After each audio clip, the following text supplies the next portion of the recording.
Selamat sore, Kak Rahayu. Halo, selamat sore. Kak Rahayu, mohon maaf ya, ini ada kendala sebentar, habis ini dimulai. Oke, siap, nggak apa-apa.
Bismillahirrahmanirrahim.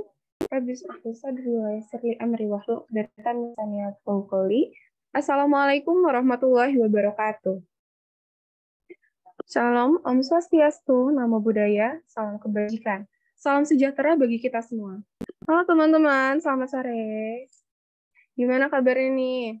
Semoga semuanya dalam keadaan sehat ya, dimanapun kita berada. Masih semangat kan ngikutin seri berbagi menjadi kilau hari ini? Oke, semangat dong ya. Perkenalkan, saya Rifa Herdianti selaku MC pada kegiatan hari ini. Sebelum kita mulai, mari kita buka kegiatan dengan membaca doa terlebih dahulu. Berdoa menurut kepercayaan masing-masing dimulai.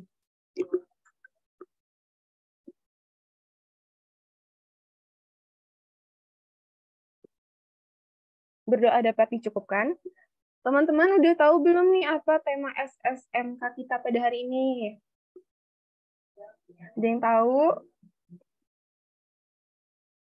Oke, jadi tema sharing session kita hari ini adalah Tutur Kisah Pemuda Indonesia sebagai Awardee Bank of Indonesia Scholarship.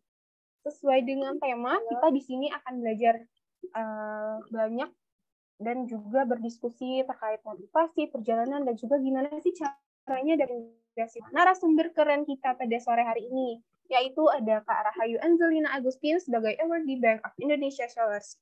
Sebelumnya kita kasih tepuk tangan dulu yuk untuk Kak Rahayu. Tepuk tangan ya. Oke, selanjutnya izinkan saya untuk membacakan peraturan selama berada di dalam room Zoom ini.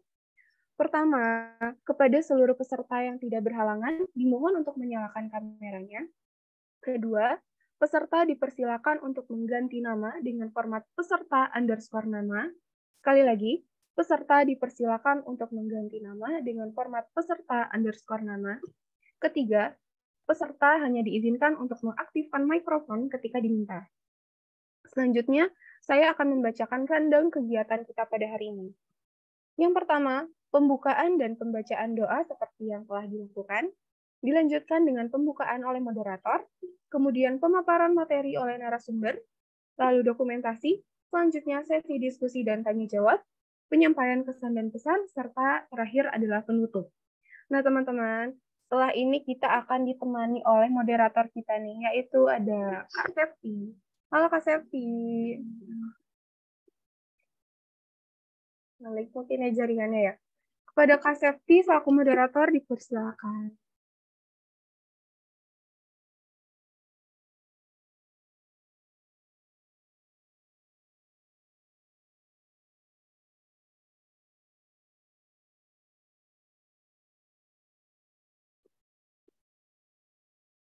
Halo, Kak Septi?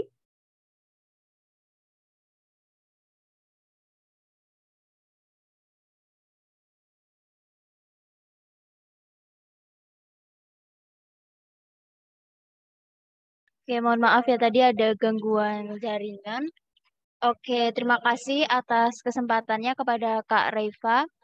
Sekali lagi perkenalkan saya Septi yang dalam kesempatan ini akan menjadi moderator dalam acara Seri Berbagi Menjadi Kilau. Oke, senang sekali hari ini kita dapat membersamai kegiatan SBMK atau Seri Berbagi Menjadi Kilau nih. Nah, sebelumnya masuk ke acara inti ya saya ucapkan terima kasih kepada narasumber kita yaitu Kak Rahayu Angelina Agustin yang telah menyempatkan hadir nih untuk acara kita pada sore hari ini.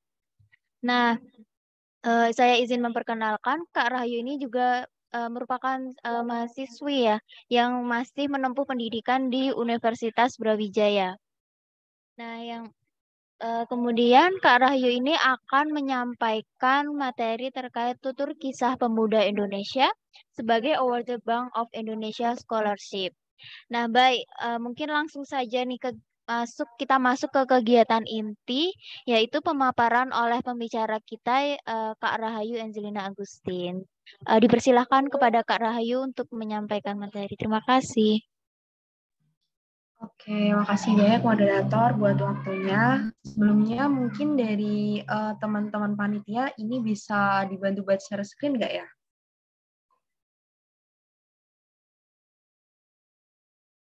Untuk materinya udah dikirim, Kak. Sudah saya kirim ke Kak Agil. Oh, oke. Bentar ya, Kak Ayu. Oke.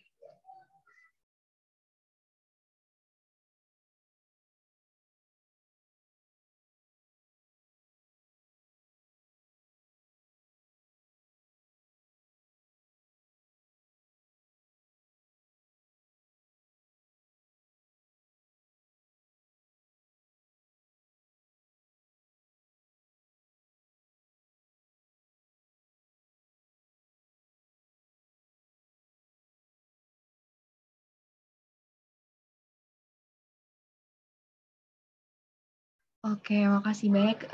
Mungkin nanti bisa di ini ya, di enable editing terus di share screenin, bantu di share screen.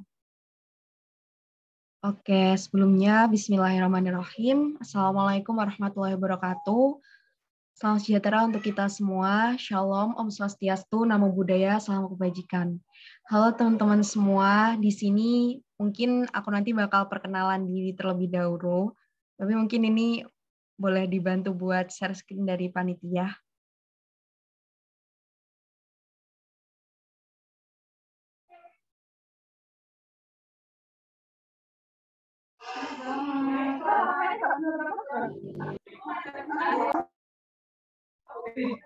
Udah masuk, Kak, share screen-nya.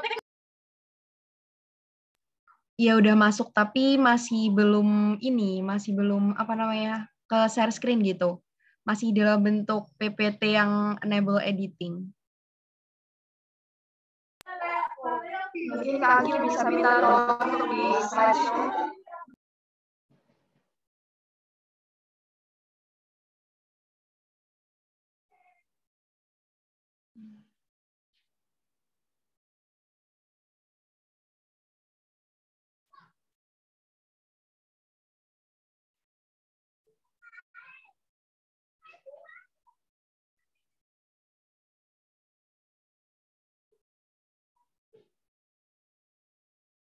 Oke. Nah, benar. Jadi di enable editing.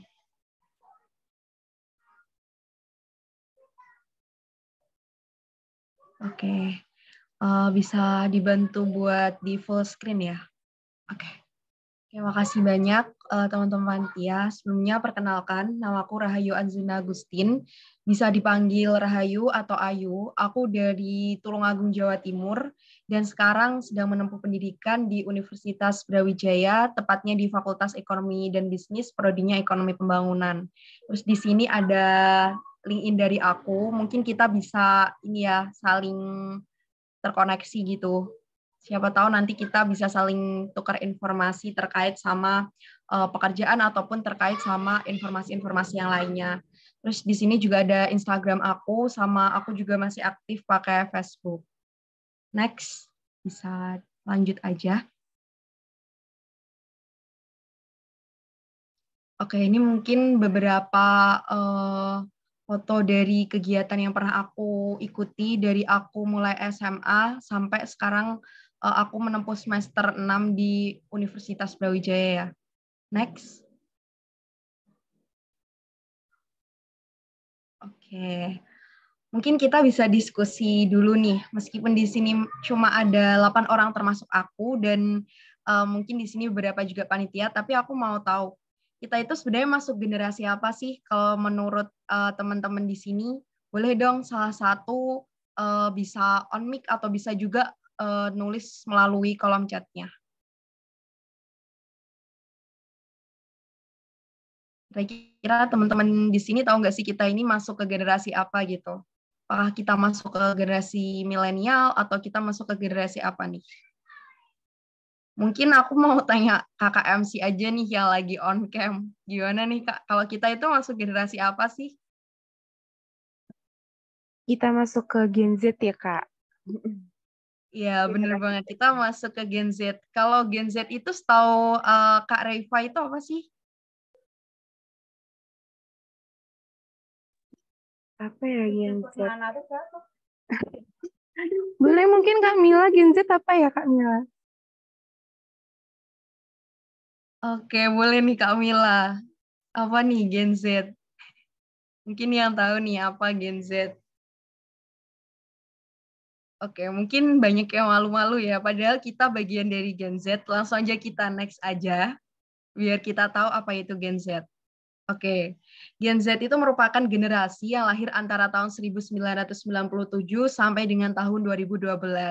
Nah, Gen Z ini termasuk kita ya. Kita kan kebanyakan mungkin lahirnya itu di tahun 2000-an gitu. Mungkin ada juga yang 1998 atau mungkin 1997. Tapi mungkin kebanyakan 2000 ke atas ya, 2001, 2002, dan seterusnya sampai tahun 2012. Nah, sesuai dengan hasil sensus penduduk di tahun 2020, 27,94% penduduk Indonesia itu didominasi oleh Gen Z.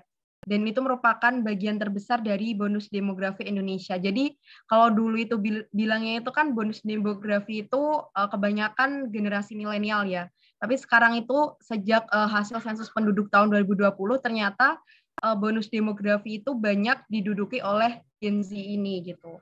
Nah, Gen Z sendiri itu memiliki banyak ini ya istilah gitu, generasi strawberry, terus generasi yang tidak terpisahkan dengan teknologi dan juga boundaryless generation. Jadi kita itu generasi yang tidak terbatas gitu, karena kita selalu mengakses media sosial ataupun hal-hal yang terkait sama teknologi yang memudahkan kita untuk bisa tahu dunia luar. Next.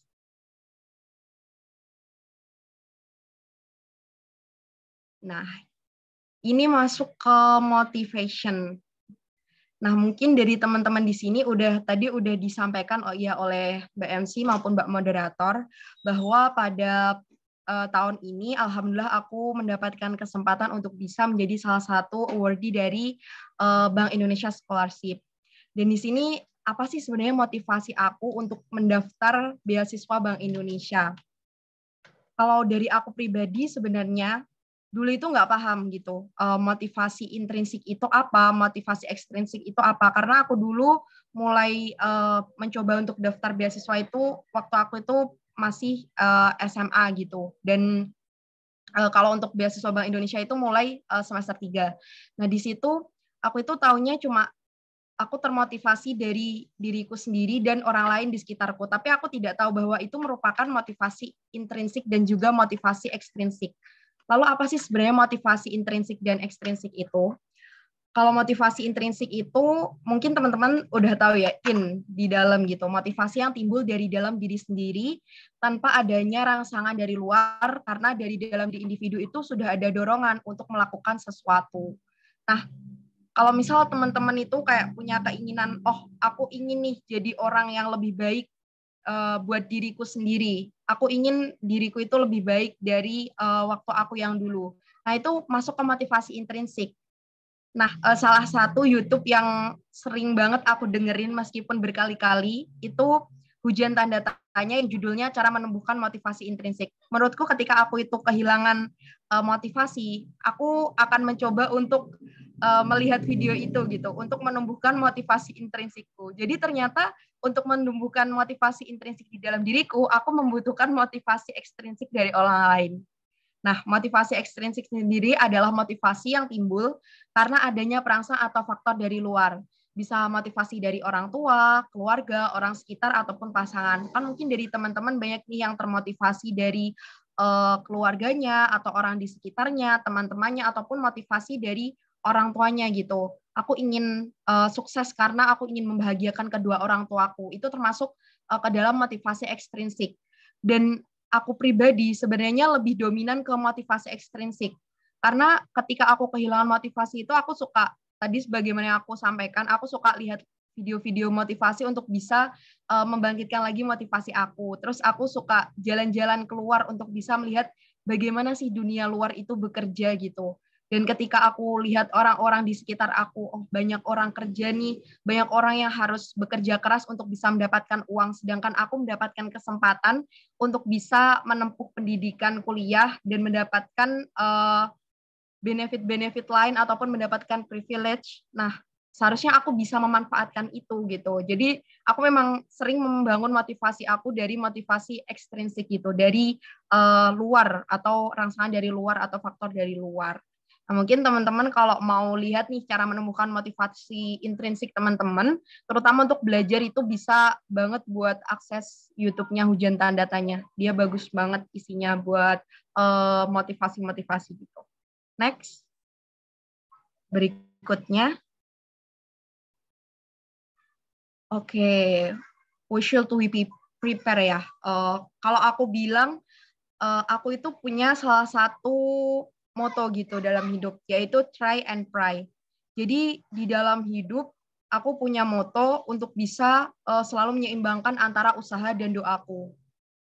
Sebelum kita mau melangkah ke dalam sesuatu, baik itu mau melangkah, mau masuk perguruan tinggi, ataupun di sini konteksnya itu untuk bisa mendapatkan beasiswa atau mendaftar beasiswa, pertama kita harus prepare ourselves. Jadi kita harus mempersiapkan gitu diri kita sendiri itu seperti apa.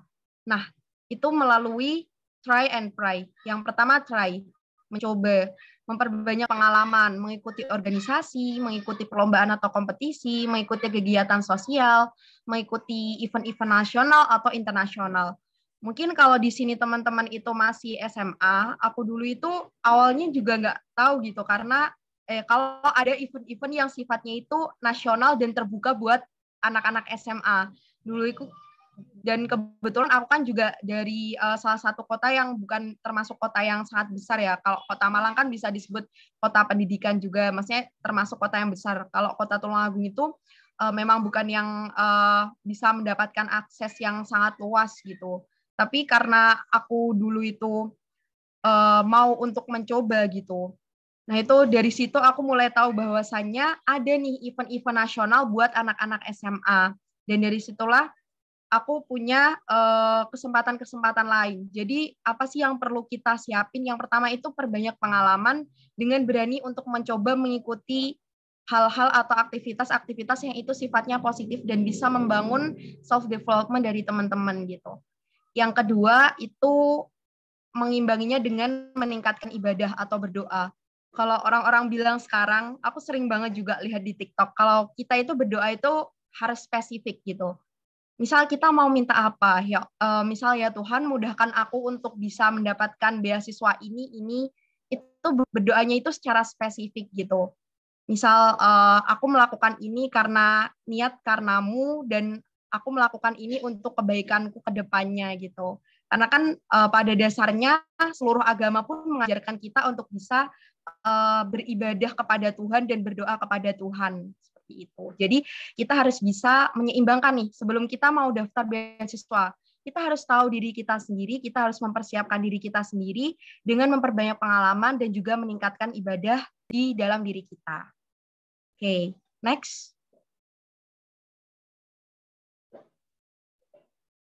Setelah kita tahu nih diri kita, setelah kita itu memperbaiki diri kita, meningkatkan kemampuan di dalam diri kita harus tahu terkait sama beasiswanya sendiri. Apa beasiswa yang mau kita apply nih? Misal di sini kan kita mau apply beasiswa Bank Indonesia. Kita harus tahu nih pengumumannya di mana ya kalau beasiswa ini, apakah di websitenya Bank Indonesia atau seperti apa. Nah, itu yang harus kita cari tahu.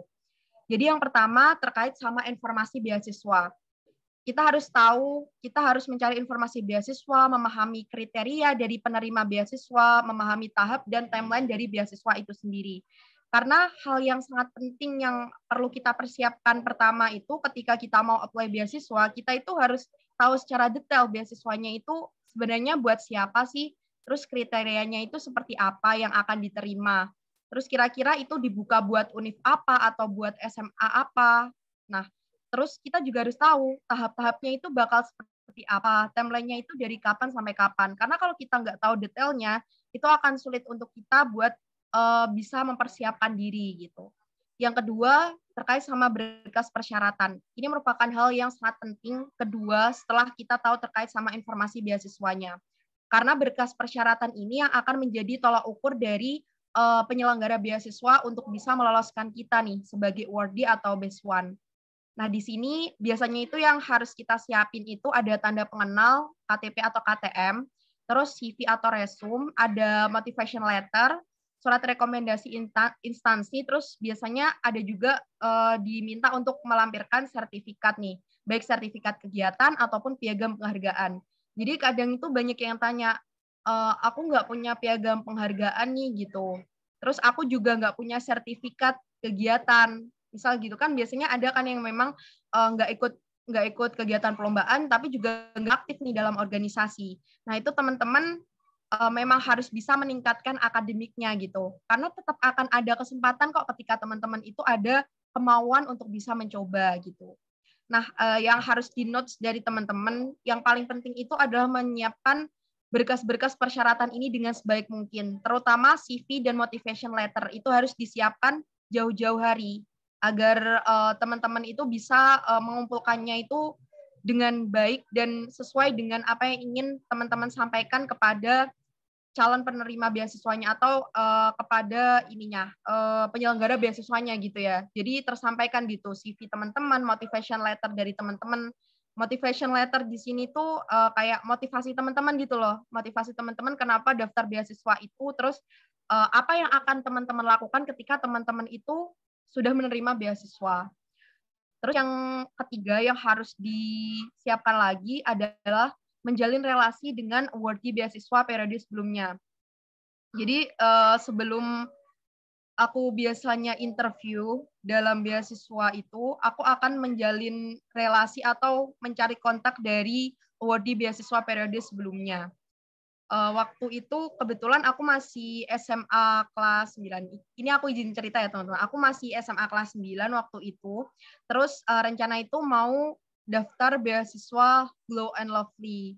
Mungkin teman-teman ada yang tahu nih beasiswa Glow and Lovely yang biasanya itu iklanin di TV. Dulu itu aku pertama kayak ngelihat, wah keren, maksudnya kayak excited gitu loh, lihat wah ada beasiswa buat perempuan Indonesia yang itu memang khusus buat perempuan. Jadi kayak aku mikirnya, wah ini kesempatannya bisa lebih besar nih kalau misal ini khusus buat perempuan. Nah di situ kayak kalau misal aku dapat, alhamdulillah nih bisa buat biaya kuliah di semester-semester awal sebelum mungkin aku merencanakan untuk apply beasiswa yang lain gitu. Nah dari situ aku mencoba menjalin relasi dengan awardee beasiswa lain ketika waktu itu aku sudah dinyatakan lulus berkas persyaratan. Jadi bagi teman-teman di sini memang harus menjalin relasi nih dengan awardee beasiswa periode sebelumnya. Misal teman-teman mau daftar beasiswa Bank Indonesia misal. Nah, teman-teman udah dinyatakan lolos nih persyaratan berkasnya.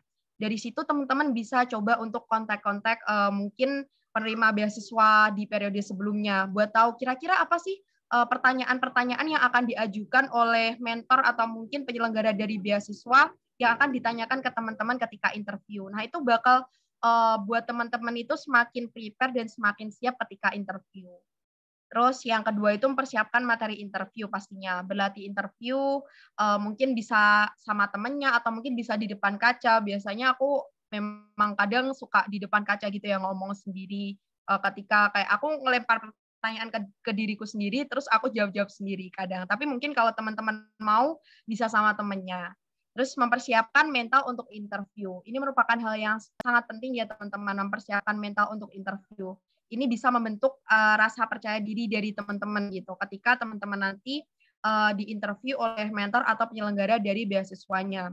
Dan yang paling penting ketika hari H itu teman-teman memang harus benar-benar prepare, terutama terkait sama biasanya dress code ya kan, biasanya dress code-nya ditentukan. Baik itu teman-teman melalui online ataupun offline, teman-teman harus memang udah mempersiapkan dress code-nya dengan sebaik mungkin. Karena itu akan menjadi penilaian gitu untuk para mentor atau penyelenggara dari beasiswanya. Next. Oke.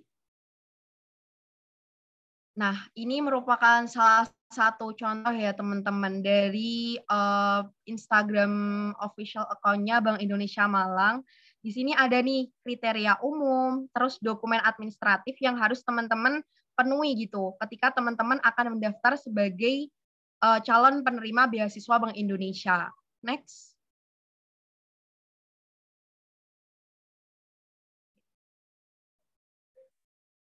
Nah, selain kriteria umum sama dokumen yang harus dipersiapkan atau berkas persyaratan yang harus disiapkan, teman-teman ini juga harus tahu timeline program beasiswanya seperti apa, alur tahapan beasiswanya seperti apa. Nah, kalau di sini kan alurnya misal berkas persyaratan dikumpulkan, terus nanti ada interview. Terus teman-teman di sini juga bisa tahu nih, kira-kira nanti teman-teman dapat berapa beasiswanya atau mencakup apa aja sih beasiswanya, karena ini juga bisa menjadi salah satu pertimbangan teman-teman apakah teman-teman akan coba untuk apply beasiswa itu. Jadi biasanya akan ada pertimbangan, misal ini beasiswanya dapat segini nih, bisa dapat biaya pendidikan atau bisa dapat tunjangan untuk biaya hidup ketika kuliah atau seperti apa. Nah, itu bisa menjadi pertimbangan bagi teman-teman. Jadi untuk bisa tahu bagaimana beasiswa itu sendiri, teman-teman harus tahu juga official account-nya dari penyelenggara beasiswa itu. Nanti di akhir aku bakal spill beberapa penyelenggara beasiswa ya, baik itu di tingkat SMA yang mau naik kuliah maupun yang di kuliah itu sendiri. Next. Oke, kita next dulu. Oke, ini contoh dari Glow and Lovely ID. Jadi ini merupakan salah satu beasiswa yang itu dari tingkat SMA ke kuliah. Jadi ini diberikan kepada teman-teman kelas 9 mau naik ke kuliah gitu. Jadi nanti akan ada pendaftaran beasiswa 2023 ini udah terlewat. Nantinya akan ada bintang beasiswa lagi 2024. Mungkin bagi teman-teman yang tertarik dan sekarang masih menempuh kelas 9 SMA, itu bisa banget prepare dari sekarang untuk bisa mempersiapkan diri untuk apply beasiswa, bintang beasiswa di tahun 2024. Dan ini khusus buat perempuan ya, teman-teman. Bisa catat juga buat OA-nya dari Glow and Lovely ID. Ini selain Glow and Lovely ID itu penyelenggaranya itu Hozizora Foundation. Jadi teman-teman mungkin bisa follow juga Hozizora Foundation karena di situ Hozizora nggak cuma kasih beasiswa bagi yang SMA ke kuliah, tapi juga ada yang buat anak-anak kuliah gitu. Ada juga buat S2. Jadi teman-teman bisa cari informasi beasiswa di Instagramnya Hozizora Foundation. Next. Oke, langsung aja next. Ini beberapa hal terkait sama beasiswa Glow and Lovely.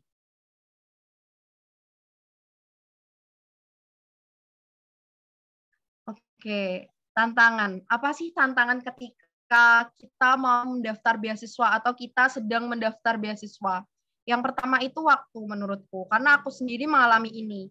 Nah, gimana cara kita untuk bisa membuat solusi untuk mengatasi tantangan waktu ini? Tentunya dengan manajemen waktu yang baik. Kalau dari aku pribadi, yang pertama itu menentukan pembagian prioritas. Jadi mungkin teman-teman yang udah kuliah di sini bahkan semuanya kebanyakan pasti sudah menentukan prioritasnya masing-masing. Membuat to-do list tugas, kegiatan, aktivitas, membuat jadwal kegiatan setiap hari. Terus yang terakhir itu jalankan aktivitas sesuai dengan jadwal yang sudah dibuat. Jadi mungkin kalau teman-teman mahasiswa udah banyak ya yang menerapkan ini. Aku pun udah sering sharing sama teman-teman yang kuliah pasti udah membuat jadwal ini. Karena kalau memang tidak menentukan skala prioritas, terus nggak membuat to-do list itu akan agak kesulitan bagi teman-teman yang kuliah. Tapi bagi teman-teman yang masih SMA, ini bisa jadi pembelajaran nih buat teman-teman di sini. Biar teman-teman itu mulai belajarnya udah dari SMP, bahkan dari SMA atau bahkan dari SMP gitu. Jadi dari sekarang bisa manajemen waktu, mulai menentukan pembagian prioritas teman-teman. Nah, kalau teman-teman bingung, apa sih prioritas aku sebenarnya? Tanyakan ke diri teman-teman, sebenarnya apa prioritas di dalam diri aku atau apa yang harus aku dahulukan sebelum ini gitu. Sebelum kegiatan ini apa yang harus aku dulukan. Buat to-do list tugas, kegiatan, aktivitas itu merupakan hal yang sangat penting juga ya untuk bisa memanajemen waktu. Karena ketika kita nggak bisa manajemen waktu dengan baik, kita kan harus buat CV ya sama motivation letter. Nah itu ketika kita harus membuat dua hal itu pastinya kita harus spare waktu buat itu. Jadi ketika manajemen waktu kita juga kurang baik, itu juga nggak akan berdampak baik gitu untuk proses kita ketika kita apply beasiswa. Jadi manajemen waktu yang baik itu sangat dibutuhkan bagi bukan cuma calon penerima beasiswa, tapi juga bagi teman-teman semua di sini. Next. Tantangan berikutnya, rasa malas.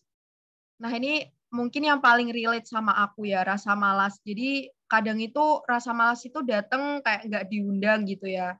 Tiba-tiba aja malas gitu. Terus padahal aku udah buat manajemen waktu yang baik, tapi ternyata aku ada rasa malas. Di sini solusinya adalah manajemen diri kita sendiri. Jadi aku itu pernah diceritain sama Kating gitu. Dan itu memotivasi aku kayak, Kak, aku udah manajemen waktu dengan baik nih. Kamu udah manajemen waktu dengan baik, tapi kamu males. Ya percuma gitu. Kamu nggak bisa manajemen diri kamu sendiri. Karena ketika kamu udah bisa manajemen waktu dengan baik, kamu udah buat jadwal dari A sampai Z, tapi ternyata kamu ada rasa malas. Akhirnya A sampai Z itu nggak terkerjakan. Dan manajemen diri kamu kurang baik, di situ juga nggak akan jalan. Jadi manajemen waktu sama manajemen diri itu harus berjalan seiringan, teman-teman. Mungkin kalau teman-teman masih bingung apa manajemen diri itu, teman-teman bisa langsung aja akses di YouTube ya, karena sekarang kan udah banyak ya pembelajaran terkait sama manajemen diri atau self development yang lain. Nah, di sini cara manajemen diri yang baik itu gimana sih? Yang pertama, jangan menunda pekerjaan. Karena ketika kita terbiasa untuk menunda pekerjaan, karena aku juga mungkin sering juga menunda pekerjaan, itu akan sulit gitu untuk membangun habit yang baik. Jadi habit yang baik itu akan bisa tumbuh ketika kita itu memulainya, bukan kita kayak menunda-nundanya. Dan ketika kita menunda-nunda pekerjaan, habit itu yang akan kita bawa terus. Karena aku menyadari ketika aku membangun habit yang baik, itu membutuhkan waktu 1 bulan bahkan sampai 1 tahun. Tapi aku akan merusak habit baik itu dengan menunda pekerjaan hanya dalam waktu bahkan tidak sampai seminggu. Mungkin kita sudah mengulangnya misal, wah 1 hari ini aku mau leye-leye aja, aku mau males-malesan. Terus besoknya dilakuin lagi, besoknya dilakuin lagi. Nah, itu benar-benar merusak habit baik yang sudah kalian bentuk 1 bahkan sampai 3 tahun atau mungkin lebih. Jadi jangan sampai teman-teman itu memelihara rasa malas itu. Jadi manajemen diri itu memang diperlukan gitu. Memelihara diri agar tetap terjaga mood-nya itu memang hal yang penting. Meskipun memang sulit, tapi kita coba untuk melawan rasa malas atau menunda-nunda itu atau procrastination. Ada juga di YouTube bagaimana cara jangan menunda pekerjaan itu ada juga. Mungkin teman-teman nanti bisa akses juga karena di sini waktunya terbatas jadi nggak bisa jelasin satu persatu ya. Next, selain rasa malas, apa sih tantangan yang pernah aku alami selama aku mendaftar beasiswa atau dalam prosesnya? Next.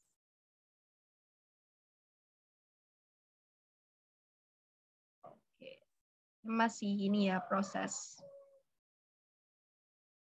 Oke, yang terakhir itu menurutku ketidakpastian ya. Ketidakpastian dari penyelenggara beasiswa itu sendiri. Jadi terkadang itu ada beasiswa yang itu kayak ada timeline yang molor atau mungkin timeline yang lebih cepat. Jadi ketidakpastian ini merupakan salah satu tantangan ketika teman-teman itu mau apply beasiswa. Jadi kita sebagai calon penerima beasiswa itu harus tanggap dan update seluruh informasi dari beasiswa tersebut. Jangan males cari informasi, catat informasi-informasi yang penting, terus update tentang informasi beasiswa, official account beasiswa, instansi penyelenggara beasiswa, itu teman-teman follow semua. Aku dulu itu kayak aku dulu itu mungkin sekarang udah berkembang ya, tapi aku dulu waktu masih SMA itu kayak Instagram buat apaan sih gitu, masih gitu. Tapi karena ternyata ya Instagram itu banyak fungsinya, salah satunya itu sumber dari aku cari buat apply beasiswa. Jadi kayak informasi-informasi beasiswa itu banyak banget di Instagram. Mungkin karena sekarang teman-teman itu udah teknologi itu udah benar-benar berkembang pesat terutama setelah COVID-19 ya. Jadi teman-teman segala hal itu online, menurutku teman-teman udah menganggap Instagram atau hal-hal yang lain itu udah hal yang biasa. Jadi teman-teman harus biasakan juga untuk bisa selalu update. Meskipun nggak kayak mungkin 24/7 terus mantau Instagram itu enggak, atau memantau media sosial yang lain itu enggak. Tapi teman-teman seandainya dalam 1 hari itu ada spare waktu 15 menit atau mungkin 30 menit untuk bisa akses hal-hal yang itu penting gitu di media sosial. Itu biasanya ya mungkin terkait beasiswa atau mungkin terkait perkuliahan atau terkait sama kegiatan-kegiatan atau event-event yang mungkin memang menjadi target teman-teman. Karena di Instagram itu memang sekarang informasi itu menurutku kebanyakan update banget di Instagram, baik itu dari pemerintah, swasta, ataupun dari instansi-instansi manapun. Next.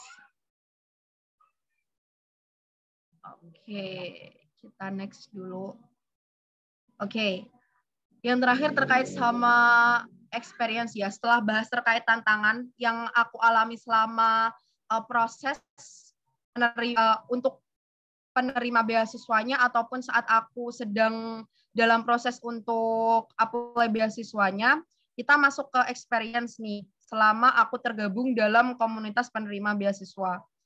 Menurutku banyak sekali experience atau pengalaman yang terbuka atau kesempatan-kesempatan yang terbuka ketika kita itu apply beasiswa.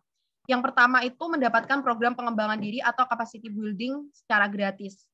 Jadi kalau teman-teman di sini mungkin ya, tadi salah satu mungkin yang aku pernah alami juga di Glow and Lovely, pada dulu itu masih COVID-19, kita itu masih online. Tapi kalau misal udah sekarang ya, ini udah masuk ke masa transisi terus udah offline, sekarang itu udah mulai capacity building-nya itu udah mulai offline gitu. Dan itu langsung ke Jogja dan biaya itu setahu aku ditanggung oleh pihak ini penyelenggara beasiswanya dan itu gratis. Jadi menurutku memang terkait sama beasiswa itu nggak tanggung-tanggung gitu untuk bisa mengembangkan diri atau memberikan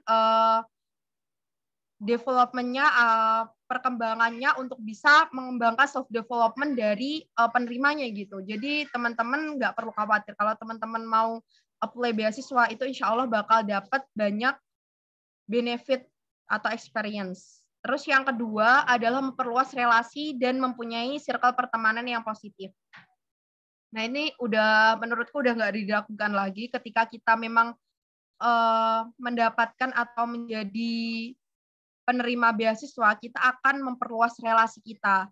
Dan insya Allah kita juga akan punya circle pertemanan yang positif gitu. Karena kan kebanyakan mungkin ya, ini kebanyakan dari orang-orang yang apply beasiswa atau penerima beasiswa itu biasanya kan punya target atau seperti apa. Mungkin aku di awal itu nggak punya target gitu. Di awal itu aku kayak, apa ya, setelah ini ngapain ya? Mungkin di kuliah mau ngapain, 5 tahun lagi aku mau ngapain. Aku belum ada sampai ke situ. Tapi ketika aku tahu, oh teman-temanku kok udah ngerencanain nih 5 tahun ke depan aku mau ngapain. Terus ketika aku apply beasiswa, salah satunya di Glow and Lovely di tahun awal aku kuliah, aku itu ditanya sama mentornya gitu ya, kamu 5 tahun ke depan mau ngapain? Pasti bingung juga kayak, aku mau ngapain 5 tahun ke depan gitu, karena aku juga belum prepare sampai ke situ. Tapi kan kita punya circle pertemanan yang positif, terus relasi yang juga baik, di situ itu bakal bikin kita kayak, oh ternyata aku itu harus gini, aku harus gak cuma mengalir gitu, karena aku dulu itu tipe-tipe orang mengalir juga.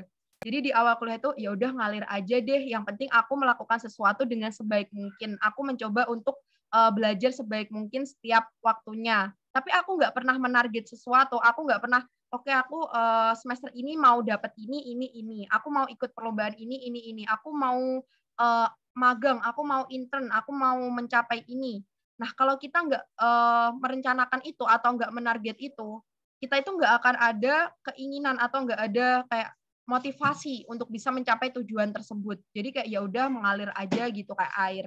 Nah, aku dulu juga pernah kayak gitu, mengalir aja kayak air dan ternyata mengalir aja kayak air itu membuat aku terombang-ambing dan akhirnya sempat jatuh juga ketika di pertengahan semester.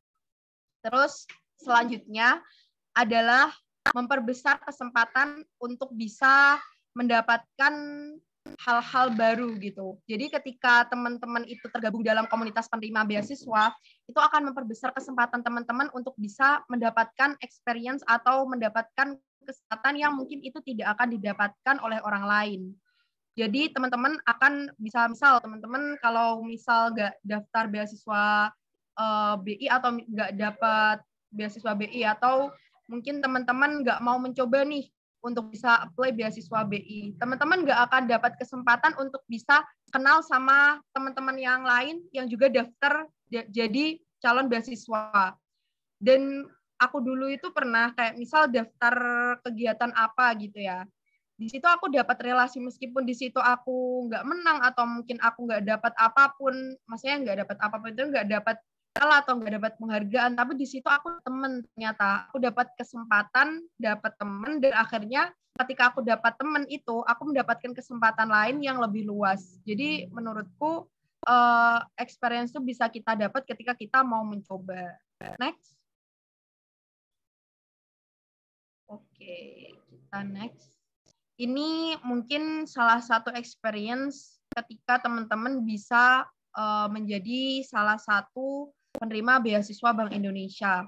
Kalau di beasiswa Bank Indonesia sendiri, komunitasnya itu namanya komunitas GENBI, yang merupakan singkatan dari Generasi Baru Indonesia, di mana tujuan dari komunitas ini adalah untuk menjadi frontliners Bank Indonesia, change agents, dan juga future leader. Jadi di sini teman-teman akan ditempa gitu untuk bisa menjadi future leader, jadi change agent dan juga frontliners Bank Indonesia. Dan di sini kegiatannya banyak banget, nggak cuma dapat pengalaman, tapi teman-teman juga bisa dapat kesempatan, dapat benefit, ya sedikit mungkin dapat benefit uang atau apapun itu, pasti biasanya dapat sih kalau misal dapat kalau bisa ikut kegiatan-kegiatan gitu, atau mungkin dapat kesempatan-kesempatan lain gitu. Jadi kalau misal teman-teman itu masuk ke komunitas penerima beasiswa, insya Allah teman-teman akan mendapatkan banyak pengalaman di dalamnya.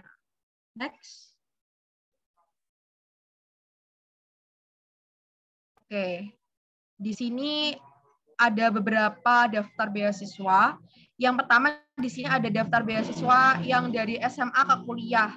Itu yang pertama yang pernah aku apply juga di awal ini masuk kuliah, itu Glow and Lovely Bintang Beasiswa. Dia itu cuma 1 tahun gitu untuk masa berlakunya gitu ya. Jadi cuma 1 tahun. Jadi setelah itu teman-teman bisa apply beasiswa lain. Terus yang kedua adalah beasiswa Tanoto Foundation. Kalau Tanoto Foundation setauku itu udah 4 tahun gitu, udah mencakup 4 tahun. Jadi mungkin teman-teman juga bisa nih coba beasiswa Tanoto Foundation bagi teman-teman yang dari SMA ke kuliah. Yang ketiga ada beasiswa Mahapura. Ini juga salah satu beasiswa yang terkenal. Dan yang terakhir adalah KIP Kuliah. Lalu untuk daftar beasiswa yang di kuliah sendiri sebenarnya banyak banget. Di sini aku cuma ambil 4 contohnya. Ada beasiswa Bank Indonesia, di mana teman-teman bisa akses di Instagramnya Bank Indonesia wilayah univ masing-masing. Misal kalau Univ Brawijaya, univ yang ada di Malang, itu Instagramnya itu Bank Indonesia Malang. Jangan kalau misal di Surabaya itu ada sendiri gitu Bank Indonesianya. Ada Instagramnya sendiri. Jadi informasinya itu akan di-up di Instagram Bank Indonesia sesuai sama wilayah univ masing-masing. Dan tidak semua univ memang bekerja sama dengan Bank Indonesia. Jadi teman-teman harus bisa menyesuaikan nih kira-kira univnya itu kerjasamanya sama beasiswa apa aja. Jadi teman-teman bisa akses biasanya melalui website resmi dari univ teman-teman. Lalu ada beasiswa KSE, BSI Scholarship, dan juga Paragon Scholarship.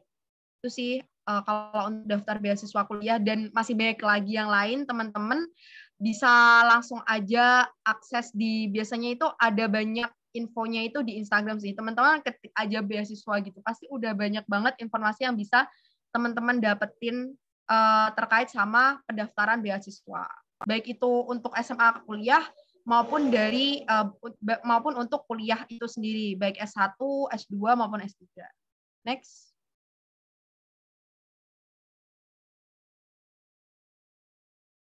Oke, terakhir dari aku, jangan takut untuk mencoba, karena ketika kita berani untuk mencoba, kita akan mendapatkan kesempatan yang belum tentu akan didapatkan oleh orang yang tidak mau untuk mencoba.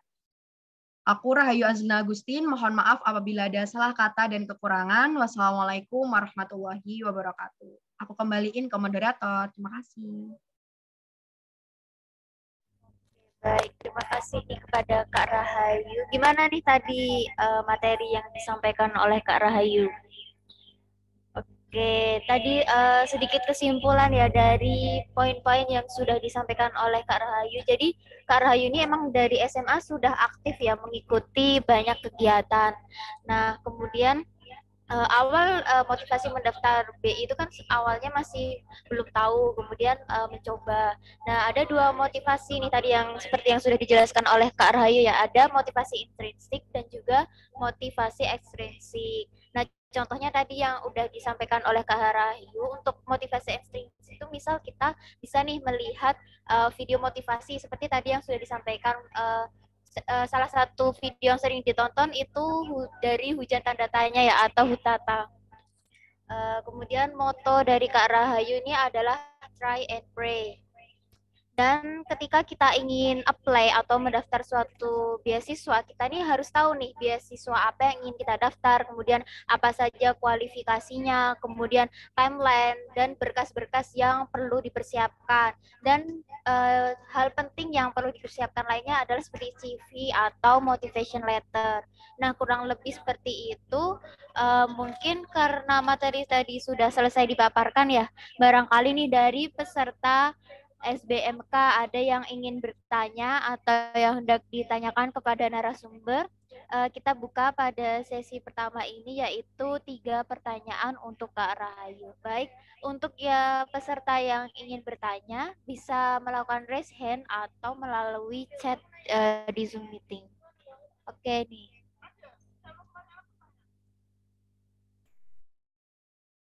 Oke, ini dari ada Kak Eka Febrianti yang ingin bertanya. Mungkin bisa disampaikan oleh Kak Eka. Selamat sore Kak Rahayu. Aku mau nanya ke Kak Rahayu. Kak Rahayu ini kan banyak sekali ya sebenarnya pencapaiannya. Cuman tadi kayak Kak Rahayu belum menceritakan sebenarnya role model dari Kak Ayu ini siapa? Dan mungkin bisa di-share ke kami apa yang mungkin bisa dicontoh dari role model Kak Rahayu. Ini itu aja, terima kasih. Oke, terima kasih kepada Kak Eka Febrianti. Jadi izin mengulang pertanyaan, mungkin siapa nih role model dari Kak Rahayu? Kok bisa nih punya banyak pengalaman seperti ini? Mungkin bisa langsung dijawab kepada Kak Rahayu, dipersilakan untuk menjawab. Oke, makasih banyak moderator atas waktu yang telah diberikan, dan makasih juga Eka atas pertanyaannya. Nah, siapa sih role model aku sebenarnya? Mungkin karena aku tertarik gitu ya dengan banyak kegiatan atau mungkin ya masih banyak sih yang harus aku pelajari, dan di sini itu menurutku role model aku itu setiap orang yang aku temui gitu. Menurutku setiap orang yang aku temui itu role model dalam hidupku. Kenapa? Karena setiap aku ketemu orang, aku akan mengambil pelajaran dari orang tersebut, siapapun itu. Nah, terutama kalau mungkin sering ketemu aku, itu semakin menjadi role model aku. Jadi kalau yang sering ketemu aku, mungkin kalau di rumah ibu aku, terus bapak aku. Nah, di situ aku bisa nyimpulin kalau kedua orang tua aku itu memang merupakan dua role model utama aku. Tapi di sisi lain, aku memang menjadikan orang-orang yang ada di sekitar aku itu seperti role model aku. Aku akan mencoba untuk mencari pelajaran dari orang-orang sekitar aku. Kayak misal aku lihat, oh nih anak baik ya gitu. Nah di situ dia akan menjadi role model aku gitu. Karena aku suka sama sikapnya, aku suka sama sifatnya. Di situ akan jadi role model aku. Nah terus kalau misal ada sesuatu yang mungkin menarik dari seseorang, itu aku juga akan menjadikan dia role model. Karena aku memang belajar dari orang-orang sekitar aku gitu. Aku memang nggak punya role model tetap kayak mungkin artis atau seperti apa, atau mungkin motivator, itu memang aku nggak punya. Tapi ketika aku bertemu orang, dan orang itu menarik perhatian aku dan bisa mengajarkan aku banyak hal baru atau pengalaman baru, aku akan menjadikan dia sebagai role modelku gitu. Itu sih Eka kalau dari aku. Oke, baik. Terima kasih kepada Kak Rahayu yang telah menjawab. Mungkin dari Eka ada feedback. Ya, jadi intinya semua orang ya Kak Ayu, karena setiap orang pasti punya sisi yang bisa dicontoh gitu ya. Oke, makasih ya Kak Ayu. Oke, kita lanjut ya ke pertanyaan yang kedua, yaitu oleh Kak Junofdi. Mungkin bisa disampaikan terkait pertanyaannya. Oke, baik. Terima kasih Kak Septi. Apakah suara saya kedengaran? Oke, Oke, sudah baik. terdengar nih, Kak. Izin bertanya Kak Rayu. Tadi kan Kak Rayu udah jelaskan itu kalau mau mendaftar beberapa beasiswa itu mungkin ada persyaratannya, motivation letter gitu kan Kak. Jadi pertanyaan saya, kebetulan saya ini eh, penerima beasiswa KIP kuliah gitu Kak. Cuman waktu kami pendaftaran KIP kuliah itu nggak ada syarat untuk membuat motivation letter gitu. Jadi yang ingin saya tanyakan Kak, tips dan trik untuk membuat motivation letter itu gimana ya Kak? Mungkin itu aja Kak, terima kasih. Oke, mungkin bisa langsung dijawab oleh Kak Rahayu. Oke, makasih banyak moderator buat waktunya. Makasih banyak juga buat Junofdi ya buat pertanyaannya. Jadi Junofdi ini juga merupakan salah satu penerima beasiswa yaitu KIP kuliah. Ya, memang kalau KIP kuliah itu nggak mewajibkan untuk penerimanya calon penerimanya untuk membuat motivation letter. Nah, gimana sih tips trik untuk membuat motivation letter sendiri? Yang pertama tentunya kita harus tahu nih isi dari motivation letter itu apa gitu. Nah, isi dari motivation letter itu sendiri, itu yang pertama itu pengenalan dari diri kita sendiri. Jadi kalau kita mau mengenalkan diri kita sendiri, kita harus tahu dong diri kita itu siapa, kita itu punya kelebihan apa, kita itu punya kekurangan apa gitu. Nah, ketika teman-teman punya kelebihan, teman-teman juga harus tunjukin nih, di motivation letter kita kenalin nama kita siapa, terus kita itu dari mana, terus kita kelebihannya itu apa, itu harus ada di motivation letter. Tapi nanti harus diolah juga kata-katanya ya, nggak kayak cuma, nah saya Rahayu Azina Agustin, saya punya kelebihan gini-gini. Nggak cuma gitu, tapi kita memang harus bisa mempermainkan kata itu agar bisa lebih menarik gitu untuk dibaca oleh mentor atau dari penyelenggara beasiswa sendiri. Nah, selain kita harus tahu nih siapa diri kita juga harus tahu apa tujuan kita gitu. Karena di motivation letter itu kita juga akan ditanyakan terkait sama apa sih yang akan kita lakukan gitu setelah kita mendapatkan beasiswa tersebut. Jadi poin-poin penting yang harus disampaikan di motivation letter itu yang pertama adalah apa yang ada di dalam diri kita, baik itu kelebihan maupun kekurangan kita. Dan kalau misal terkait sama kekurangan, teman-teman itu harus menyantumkan gimana teman-teman bisa mengatasi kekurangan tersebut atau setidaknya itu mencoba untuk meminimalkan kekurangan tersebut gitu. Terus yang kedua itu adalah terkait sama kenapa teman-teman daftar beasiswa itu atau motivasi teman-teman daftar beasiswa itu apa. Terus yang ketiga, kalau misalnya teman-teman dapat beasiswa itu, teman-teman akan gunakan beasiswa itu untuk apa. Nah, itu sih 3 poin utama. Jadi memperkenalkan diri, kelebihan soal kekurangan, terus motivasi daftar beasiswa sama beasiswa itu akan digunakan untuk apa. Nah, selain kelebihan sama kekurangan, bagian perkenalan diri, teman-teman juga bisa nih tambahin terkait sama pengalaman teman-teman, baik itu pengalaman organisasi, pengalaman ikut kegiatan sosial, terus pengalaman terkait sama perlombaan ataupun kegiatan-kegiatan lain. Jadi bisa ditambahin di situ. Terus bisa juga ditambahin sama kegagalan nih yang pernah teman-teman alami, kegagalan yang pernah teman-teman alami dan bagaimana teman-teman bangkit dari kegagalan tersebut. Itu akan sangat menarik gitu bagi penyelenggara beasiswa sendiri. Terutama kalau untuk beasiswa Bank Indonesia itu sangat tertarik dengan kegiatan-kegiatan sosial karena beasiswa Bank Indonesia ini merupakan salah satu kegiatan sosial, intinya salah satu bentuk kegiatan sosial yang diselenggarakan oleh Bank Indonesia. Jadi penyelenggara beasiswa Bank Indonesia ini akan sangat tertarik ketika calon penerima beasiswanya itu bergerak di kegiatan-kegiatan sosial. Mungkin itu moderator. Baik, terima kasih kepada Kak Rahayu yang telah menjawab. Jadi tadi garis besarnya tahu isi. Nah, kemudian terkait pengenalan diri sendiri ya. Kemudian membuat gimana sih motivation letter itu bisa menarik, tahu tujuan dan juga mungkin bisa menceritakan cerita kegagalan dan bagaimana kita bisa bangkit kembali. Oke, mungkin kepada para peserta jika ingin ada yang ditanyakan lagi dapat melakukan raise hand atau melalui chat Zoom.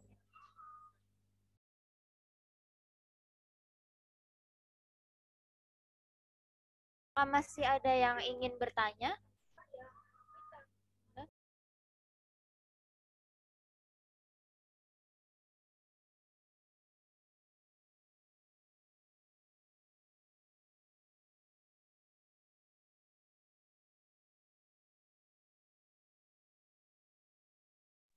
Oke, Kak Junov ya. Kak Junov mungkin ingin bertanya lagi.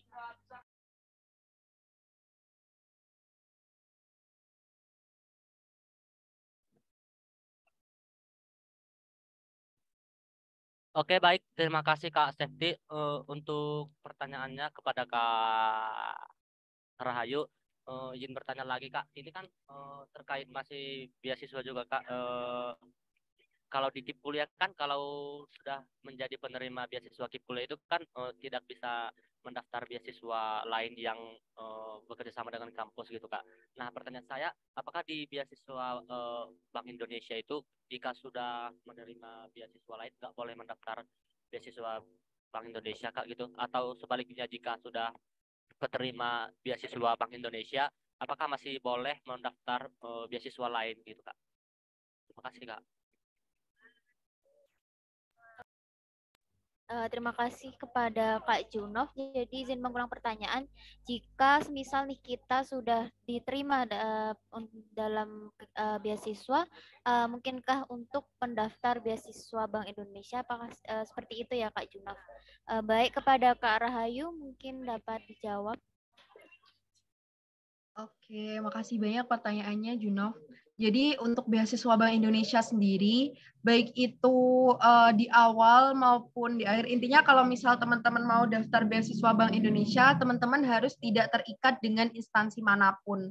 Jadi untuk sebagai calon penerima beasiswa Bank Indonesia, itu salah satu persyaratan utamanya itu tidak sedang menerima beasiswa dari instansi lain. Jadi bisa disimpulkan bahwasannya kalau misal teman-teman itu udah menerima beasiswa dari instansi lain, baik itu KIP kuliah atau beasiswa-beasiswa lain, itu tidak diperbolehkan untuk mendaftar beasiswa Bank Indonesia. Kecuali memang mungkin teman-teman ini udah mendapatkan beasiswa di semester pertama atau di tahun pertama teman-teman kuliah, tapi itu cuma bertahan atau mungkin berlaku 1 tahun gitu ya. Misal Glow and Love tadi kan berlaku 1 tahun.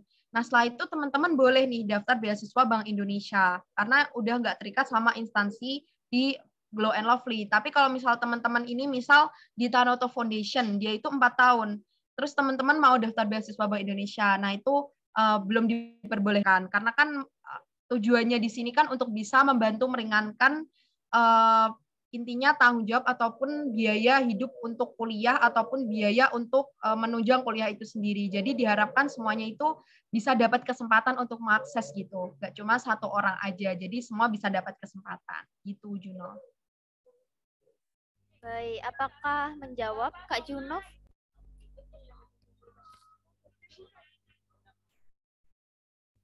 Sudah sangat jelas Kak Rahayu. Terima kasih Kak Rahayu.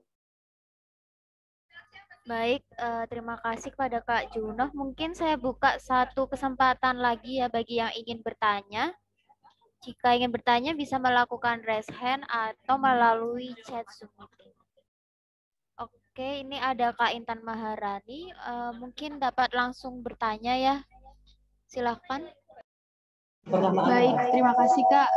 Saya izin bertanya, apakah Kakak pernah mengalami rejection karena dari beasiswa yang Kakak apply, dan bagaimana Kakak bisa bangkit dan bersemangat lagi untuk mencari beasiswa-beasiswa lainnya? Terima kasih Kak. Oke, terima kasih kepada Kak Intan. Mungkin pertanyaan terkait bagaimana nih kita bisa bangkit jika mungkin mengalami kegagalan ya gitu. Mungkin kepada Kak Rahayu dipersilakan untuk menjawab.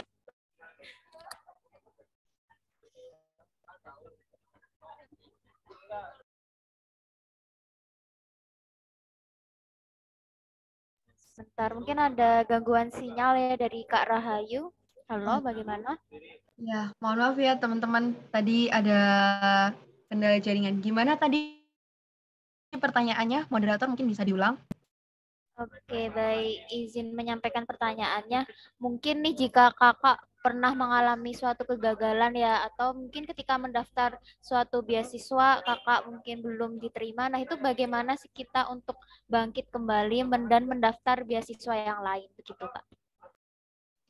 Oke, kalau dari aku pribadi ya, ini tadi yang tanya Kak Intan ya. kalau dari aku pribadi terkait gimana sih cara kita untuk bisa ini ya, apa namanya, intinya mencoba untuk bangkit dari kegagalan gitu. Nah, dari aku, pasti kalau misal kita gagal itu ada masanya kita ngedown gitu ya. Jadi kita kayak, aduh udah deh aku nggak mau coba lagi gitu. Awalnya pasti akan ada perasaan seperti itu. Aku pun pernah merasakan itu ketika aku waktu itu daftar kalau nggak salah salah satu beasiswa gitu ya di situ. Nah di situ aku juga ada nih masa down. Tapi gimana cara aku untuk bisa kembali untuk bangkit kembali. Nah, tadi aku sempat sampaikan juga, aku itu mengandalkan motivasi ekstrinsik dari dalam diriku. Jadi ketika aku memang dalam kondisi yang lagi jatuh dan aku nggak punya motivasi intrinsik di dalam diriku, aku akan mengandalkan motivasi ekstrinsiknya. Jadi orang tua aku pun selalu menyampaikan gitu ke aku, selalu pesan ke aku bahwasanya ketika kita gagal, kita itu harus mau untuk bisa mencoba lagi karena ketika kita gagal itu bisa menjadi salah satu awal untuk kita bisa mendapatkan kemenangan atau keberhasilan. Jadi dari situ kayak aku mulai sadar bahwasannya motivasi ekstrinsik ini menjadi salah satu hal yang sangat penting di dalam hidupku. Jadi kalau misal aku lagi down, ketika aku gagal, aku akan melihat video motivasi. Itu salah satu mungkin yang bisa teman-teman coba buat ini ya, buat jadi referensi gitu. Kalau misal teman-teman lagi ngedown, karena aku biasanya juga gitu kayak oke aku lagi ngedown gitu. Biasanya aku akan istirahat dulu, terus aku coba untuk bisa cari-cari video motivasi yang relate sama aku, biar aku bisa bangkit lagi. Dan di situ aku juga akan sharing nih sama orang-orang di sekitar aku. Selain aku lihat video motivasi, aku juga akan sharing ke orang-orang sekitar aku yang ternyata juga punya mungkin punya permasalahan yang sama aku gitu. Pernah mengalami kegagalan atau bahkan mengalami kegagalan yang lebih sering daripada aku. Jadi yang pertama adalah lihat video motivasi, kedua adalah sharing, dan yang terakhir itu aku tanamin ke dalam diri aku bahwasannya ketika aku muda itu aku harus menghabiskan jatah gagalku dari sekarang. Karena ketika kita muda kan kita masih punya energi yang lebih banyak ya ketika kita masih muda kita masih punya semangat yang lebih dibanding kita nanti udah berumur. Karena kalau udah berumur kita bersemangat pun yang nggak kuat itu raga kita. Jadi ketika kita masih muda, ayo kita habiskan dulu jatah gagal kita dari sekarang itu. Itu salah satu yang mungkin sering aku tanamkan ke dalam diri aku. Karena ketika kita tidak mau untuk mencoba lagi, kita sebagaimana aku sampaikan tadi, kita nggak akan dapat kesempatan yang akan didapatkan oleh orang lain yang mau untuk mencoba.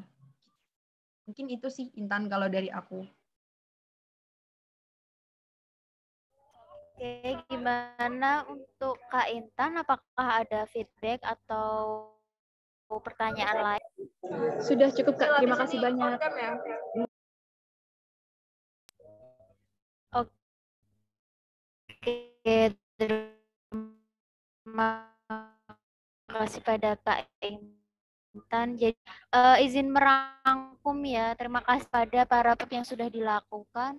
Mungkin untuk yang pertama terkait role model ya. Jadi untuk role model itu kita bisa seperti kata Kak Rahayu ya. Jadi untuk role model itu setiap orang yang ditemuin. Dan kemudian terkait tips nih dalam membuat motivation letter, yang pertama mungkin kita bisa mengetahui, mengenali diri sendiri, tahu isi yang akan kita tulis. Kemudian kita juga bisa nih merancang atau menentukan bagaimana nih biar tulisan ini bisa menarik, tahu tujuan, dan yang terakhir adalah bagaimana kita bisa menceritakan kegagalan yang kemudian ada cerita di balik kegagalan tersebut, bagaimana kita bisa bangkit. Nah, selanjutnya nih terkait pertanyaan yang ketiga, bagaimana kita bangkit? Mungkin yang pertama kita seperti dari Kak Rahayu sendiri ya, bisa menggunakan motivasi ekstrinsik, yaitu mungkin bisa melihat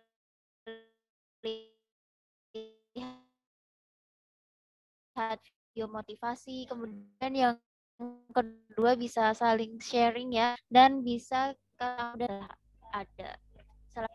Kita masuk ke sesi dokumentasi. Saya persilakan untuk dokumentator agar dapat mengambil gambar pada seri berbagi menjadi kilau hari ini. Terima kasih. Oke, terima kasih. Mungkin Kak Abed bisa tolong buat OKM jika tidak berhalangan buat dosen.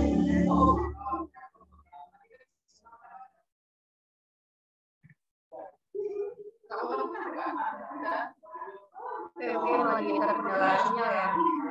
Saya cuma jawab dengan 3, 2, Oke, saya bebas. 3, 2, 1. Sekali lagi.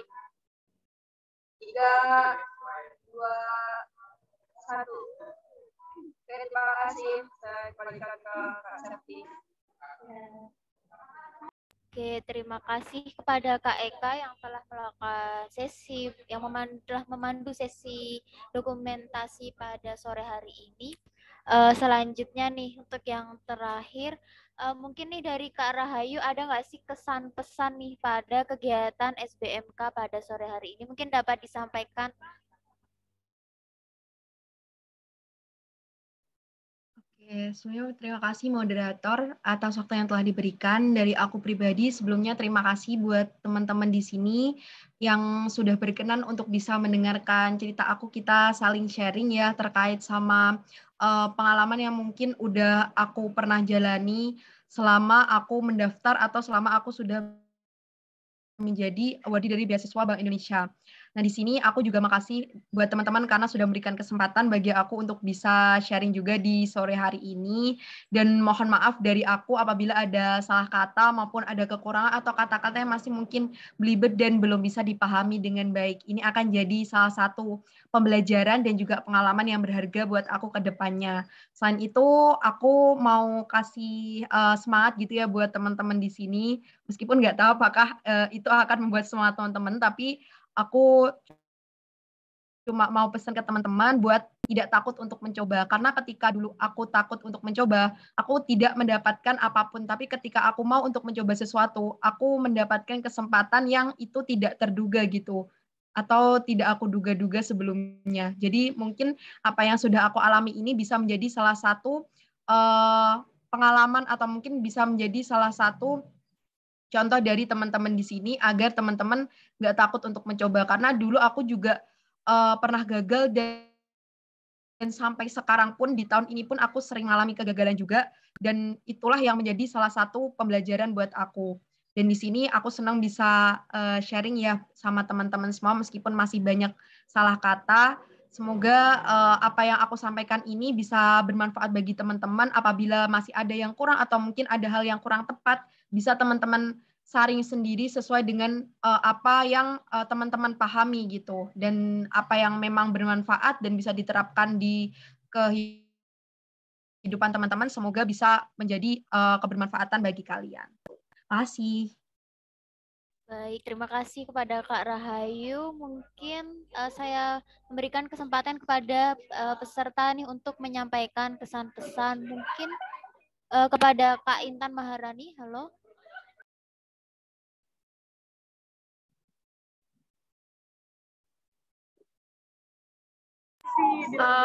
Untuk dari saya sendiri sih kegiatan ini sangat bermanfaat, apalagi untuk kita yang lagi kuliah dan pastinya banyak banget dari kita yang cari-cari beasiswa. Dan terima kasih banget untuk Kak Rahayu yang sudah sharing-sharing tentang pengalamannya dan juga tips and trick untuk mencari beasiswa. Terima kasih Kak. Baik, oke. Saya izin mengucapkan terima kasih sekali lagi nih kepada Kak Rahayu yang telah bersedia membagi ilmu dan pengalamannya pastinya ya di seri hari ini. Nah, semoga sedikit banyak ilmu yang kita dapatkan pada sore hari ini bisa bermanfaat dan mungkin dapat diterapkan untuk kehidupan selanjutnya. Akhir kata, saya Safety selaku moderator pamit undur diri, kurang lebihnya mohon maaf. Kemudian saya serahkan kepada MC untuk mengambil alih jalannya acara pada sore hari ini. Terima kasih. Baik, terima kasih banyak Kak Safety. Halo lagi teman-teman, gimana nih materi SSMK kita pada sore hari ini? Seru banget ya, dan informatif sekali tentunya. Terima kasih kepada Kak Rahayu Angelina Agustin selaku narasumber yang sangat luar biasa pada sore hari ini, yang telah berkenan menyempatkan waktunya untuk berbagi banyak sekali informasi dan juga ilmu kepada kami. How to prepare ourselves untuk mendapatkan beasiswa ini. Semoga kita juga mendapatkan berbagai insight baru dari sesi sharing session pada sore hari ini. Amin. Tidak lupa kami ucapkan juga terima kasih kepada teman-teman peserta yang sudah